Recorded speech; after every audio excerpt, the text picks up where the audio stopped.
दोस्तों, अप्रैल 2025 का महीना भारत के इतिहास में स्वर्ण अक्षरों में लिखा जाएगा।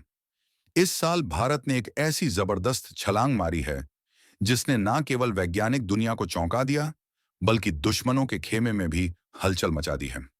भारत को अब वो टेक्नोलॉजी हासिल हो चुकी है जिसे पाने का सपना दशकों से देखा जा रहा था। ये वो जेट इंजन की जादुई चाबी है जो अब पूरी तरह भारतीय हाथों में है। ये है आत्मनिर्भर भारत का असली तूफान। अब हमें विदेशी कंपनियों के आगे झुकने की जरूरत नहीं। अब हम खुद अपने लड़ाकू विमानों के लिए इंजन बना सकते हैं। भले ही तेजस में कावेरी इंजन फिट नहीं हो पाया था, लेकिन कहानी वहीं खत्म नहीं हुई। कावेरी ने नया रूप लिया, ड्राई कावेरी। यह नया वर्जन सिर्फ नाम का ही नहीं, बल्कि तकनीक और सामर्थ्य के स्तर पर भी बिल्कुल अलग है। ड्राई कावेरी एक ऐसा इंजन है जिसमें आफ्टरबर्नर नहीं है। यह विशेष रूप से मानव रहित लड़ाकू ड्रोन जैसे प्लेटफॉर्म्स के लिए डिजाइन किया गया है, जहां हल्के वजन, कम ईंधन खपत और लंबे समय तक टिके रहने की क्षमता महत्वपूर्ण होती है। यह इंजन 48 से 49 किलो न्यूटन थ्रस्ट देने में सक्षम है। कुछ रिपोर्ट्स इसे 52 किलो न्यूटन भी कहती हैं, लेकिन 48-49 किलो न्यूटन ज्यादा विश्वसनीय आंकड़ा है। भारत को इस मुकाम तक पहुंचने में सालों लग गए। डीआरडीओ की डीएमआरएल लैब ने इसमें वर्षों की मेहनत की है और हेलीकॉप्टर इंजन के लिए एसीसी ब्लेड भी बना चुकी थी। लेकिन असली छलांग अप्रैल 2025 में लगी, जब भारत ने पहली बार स्वदेशी रूप से सिंगल क्रिस्टल ब्लेड तैयार करने में सफलता हासिल की। इसमें प्राइवेट सेक्टर का योगदान भी बेहद अहम रहा, खासकर गोदरेज एरोस्पेस जैसी कंपनियों का। जेट इंजन में सबसे चुनौतीपूर्ण हिस्सा होता है हाई प्रेशर टर्बाइन, जिसे हॉट सेक्शन कहा जाता है। यही हिस्सा इंजन की जान होता है, जहां तापमान 1500 डिग्री सेल्सियस से ऊपर पहुंच जाता है। ऐसे में यहां इस्तेमाल होने वाले ब्लेड्स को बेहद खास बनाना पड़ता है। वो ब्लेड्स जो ना सिर्फ इतनी गर्मी झेलें, बल्कि ताकतवर भी हों और लंबे समय तक काम करें। जीटीआरआई ने पुराने ब्लेड्स जो सिर्फ 1050 डिग्री सेल्सियस तापमान झेल सकते थे, उन्हें अब दूसरी पीढ़ी के CMSX4 सुपर अलॉय वाले सिंगल क्रिस्टल ब्लेड्स से बदल दिया है, जो 1068 डिग्री सेल्सियस तक आराम से काम कर सकते हैं। टेस्टिंग में पता चला कि 700 से अधिक बनाए गए ब्लेड्स में से 74% पूरी तरह सफल रहे। ये ब्लेड निकल बेस्ड सुपर अलॉय से बनाए गए हैं, खास वैक्यूम कास्टिंग तकनीक से। यह बताता है कि भारत अब उन चुनिंदा देशों की कतार में खड़ा हो चुका है जो इस तकनीक में पारंगत हैं। ये सिंगल क्रिस्टल ब्लेड्स पारंपरिक पॉलीक्रिस्टलाइन ब्लेड्स से कहीं ज्यादा मजबूत होते हैं।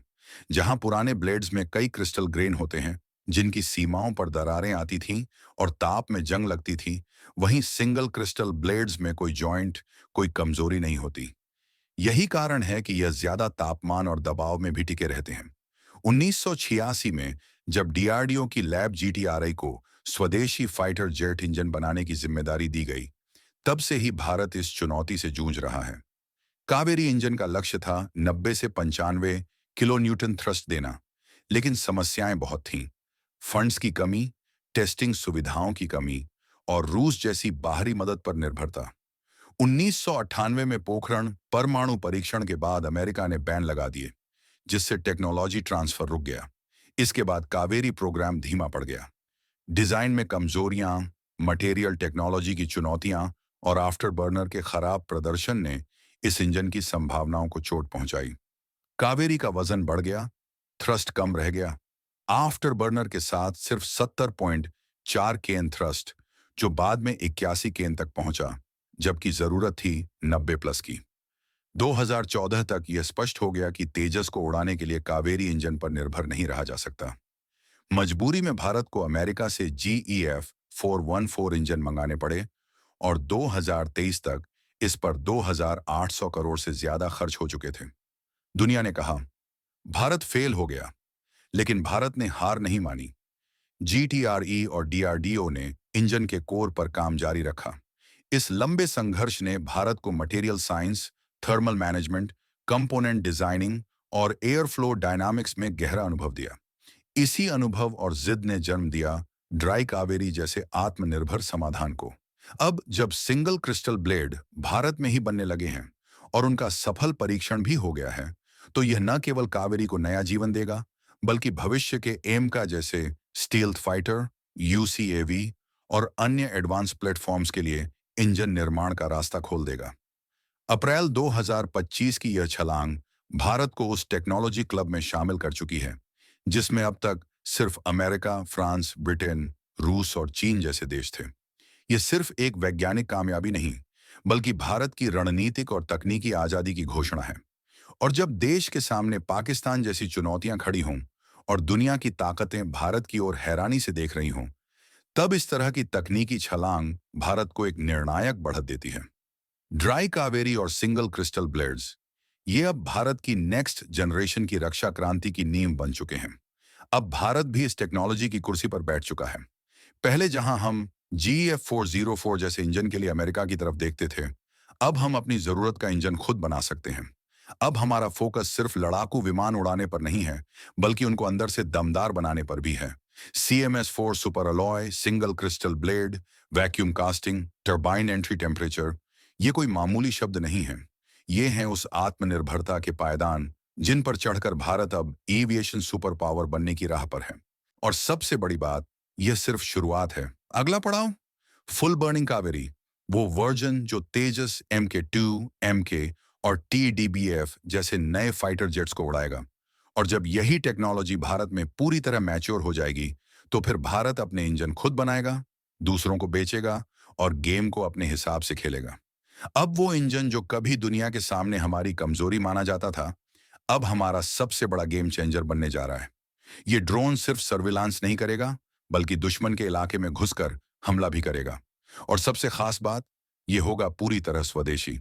अब भारत न सिर्फ लड़ाकू विमान बनाएगा, बल्कि उनको उड़ाने वाला दिल यानी इंजन भी अपने घर में ही बनाएगा। अब सोचो जरा, अगर यह टेक्नोलॉजी भारत के पास पहले आ जाती तो क्या होता। आज तेजस, एमका और भविष्य के किसी भी जेट प्रोग्राम के लिए हमें अमेरिका, रूस या फ्रांस के आगे हाथ नहीं फैलाने पड़ते। लेकिन अब कहानी बदल रही है। अब बात करते हैं असली टक्कर की। GE एरोस्पेस, साफ्रान, रोल्स रॉयस और क्लिमोव जैसे दिग्गज जो दशकों से दुनिया को इंजन बेचते आए हैं, आज उन्हें पहली बार भारत की टक्कर महसूस हो रही है।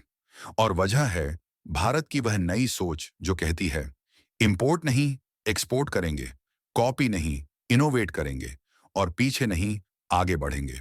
जब जी ने भारत को F414 इंजन टेक्नोलॉजी देने की बात की, तब भी DRDO और GTRI की जुबान पर था, ठीक है भाई, अभी ले लेते हैं, लेकिन अगली बार तू देगा नहीं, हम तुझे देंगे।